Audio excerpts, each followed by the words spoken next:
एक बार फिर से लेकर हाजिर हैं प्रतापगढ़ जिले की दिन भर की बड़ी खबरें। खबरों की शुरुआत करें इससे पहले आप सभी से एक निवेदन है कि यदि आपने अभी तक ग्लोबल भारत न्यूज को लाइक और सब्सक्राइब नहीं किया तो आज ही कर लें, जिससे आपको सभी नोटिफिकेशन सबसे पहले मिलती रहें। चलिए देर न करते हुए रुक करते हैं आज की पहली बड़ी खबर। शुरुआत सदर इलाके की खबर से करते हैं, जहां सपा कार्यालय पर हुई पीडी आरक्षण घोटाले पर प्रेस वार्ता।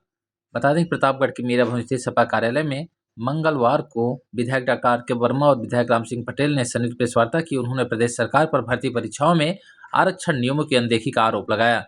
नेताओं ने दावा किया कि सरकारी नौकरियों में पिछड़े, दलित और अल्पसंख्यकों के हक को मारा गया। सपा इसे चुनावी मुद्दा बनाकर प्रदेश भर में आंदोलन करेगी। ये सभी साथियों को मैं एक साथ अवगत करा दूं कि ये हमारे आरोप नहीं है, ये हमने प्रमाण रखे हैं कि किस तरीके से भारतीय जनता पार्टी की सरकार ने आरक्षण में लूट कराई और उत्तर प्रदेश के पिछड़े, अनुसूचित और अनुसूचित जनजाति समाज के लोगों के हक पर डाका डाले, उनके संवैधानिक अधिकार को खत्म किया।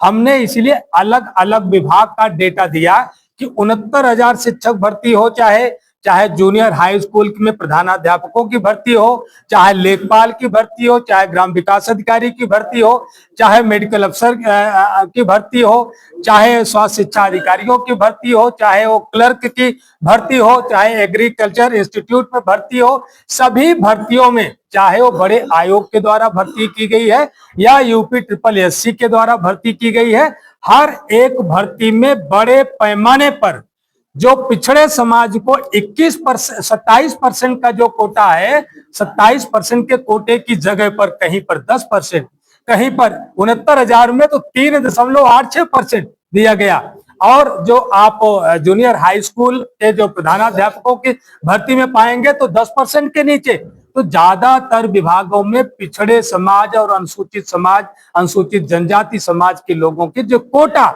जो हमारा संवैधानिक अधिकार है, जो उनका संवैधानिक अधिकार है, उसको खत्म करने का काम किया, उसमें चोरी करने का काम किया। और इसीलिए लोग लगातार आंदोलन भी कर रहे हैं। और हमने इसीलिए डेटा दिया कि सरकार उन पर कार्रवाई करे। 69,000 शिक्षक भर्ती के मामले में जो राष्ट्रीय पिछड़ा वर्ग आयोग ने आदेश जारी किया कि ये पिछड़े, अनुसूचित जनजाति समाज के हिस्से में चोरी की गई है, इनके कोटे के अनुसार सीटें नहीं दी गई है, इनको शिक्षक बनाया जाए और जिम्मेदार अधिकारियों को दंडित किया जाए।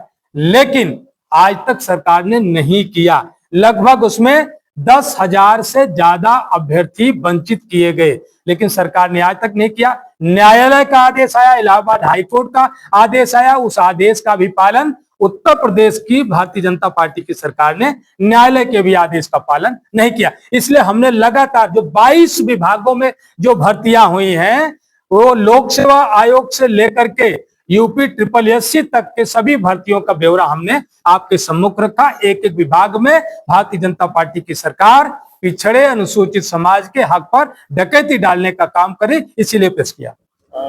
खबरों में आगे बढ़ते हैं, बात करेंगे सदर इलाके की अगली खबर, जहां टिजी चौराहे पर भाजपा नेता आशुतोष त्रिपाठी ने हनुमान मंदिर में किया विशाल भंडारा, दिग्गजों की रही मौजूदगी। दरअसल प्रतापगढ़ के टिजी स्थित हनुमान मंदिर में मंगलवार को भाजपा नेता आशुतोष त्रिपाठी द्वारा आयोजित भंडारे में जिलाध्यक्ष आशीष श्रीवास्तव समेत कई दिग्गज शामिल हुए। जनसेवा में सक्रिय आशुतोष और समाज सेविका डॉक्टर नित्या त्रिपाठी ने इसे सनातन धर्म की मजबूती बताया। भंडारे में सैकड़ों लोगों ने प्रसाद ग्रहण किया। आशुतोष त्रिपाठी की जन कल्याणकारी कार्यशैली और लोगों को मां विंध्यवासिनी के दर्शन कराने के प्रयासों की इस दौरान जमकर सराहना भी हुई। इस कार्यक्रम के दौरान भाजपा जिलाध्यक्ष के अलावा तमाम अधिवक्ता भी शामिल रहे। खबरों में आगे बढ़ते हैं, बात करेंगे सदर इलाके की अगली खबर, जहां पुलिस लाइन में तैनात ट्रैफिक सिपाही और महिला सिपाही समेत 4 पर दर्ज हुए FIR, प्रशासन हुआ सख्त। दरअसल नगर कोतवाली क्षेत्र में गंभीर अनियमितता के मामले में ट्रैफिक पुलिसकर्मी और महिला सिपाही समेत 4 लोगों पर FIR दर्ज की गई है। पीड़िता के आरोपों का संज्ञान लेते हुए पुलिस प्रशासन ने महिला सिपाही को निलंबित कर दिया। CO सिटी प्रशांत राज हुड्डा ने मंगलवार को जानकारी देते हुए बताया कि मामले की निष्पक्ष जांच की जा रही है और दोषियों पर कठोर कार्रवाई होगी। खबरों में आगे बढ़ते हैं, बात करेंगे सदर इलाके की अगली खबर, जहां लायंस क्लब द्वारा भीषण गर्मी में बेजुबान पशु पक्षियों के संरक्षण हेतु चलाया जा रहा अभियान, बेजुबान पशु पक्षियों को पानी दाने की जा रही व्यवस्था। दरअसल गर्मी के दिनों में लायंस क्लब इंटरनेशनल प्रतापगढ़ के अंतर्राष्ट्रीय निदेशक समाज सेवी रोशन लाल उमर वैश के नेतृत्व में पशु पक्षियों के संरक्षण हेतु गत वर्ष की भांति इस वर्ष भी अभियान चलाया जा रहा है। चौराहे, खुले स्थानों पर जलपात्र रखे जा रहे हैं, जिससे पशु पक्षियों को गलातर करने के लिए भटकना न पड़े। इसके अलावा मिट्टी के घड़े और मिट्टी के जलपात्र में फाइबर से बने बड़े बड़े पात्र जो पेड़ों के घर के दरवाजों पर टांगने के लिए जमा किए जा रहे हैं।